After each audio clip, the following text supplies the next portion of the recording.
Do you have advice for new teachers who are adopting the civic online reasoning curriculum?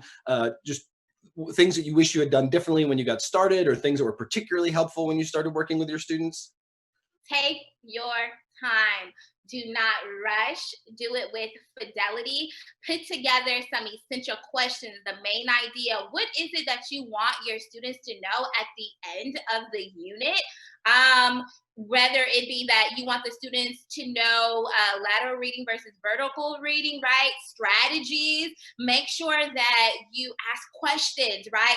I love that in my room, my students, I create a safe space where they can actually speak their minds. So if it's a controversial topic that you want them to actually delve into and do more research, provide that space where they can actually speak their mind and say, you know what, based off my opinion, I noticed X, Y, and Z. But however, you know what, maybe I changed my mind of how I view that particular topic or subject area because of the additional research. So allow growth.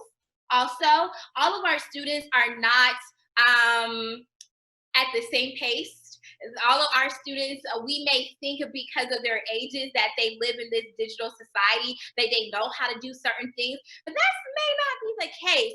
So be patient with them, work through it.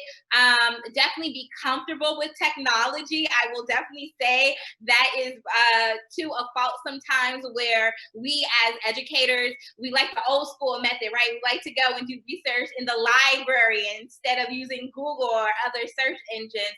So take your time with it and you will see the growth. At the end is that aha moment where you initially say something and you see students automatically start going on the computer and looking it up. Also, what I did love as well, that when I started to teach other topics in the classrooms, my students didn't take my information for face value. They wanted to do additional research to actually figure out, well, what was the root cause, okay, of that particular issue we're talking about? What other voices are being silenced that I'm not discussing in the classroom currently? So they themselves are being empowered to do additional research. Phenomenal, but you have to take your time and work through it.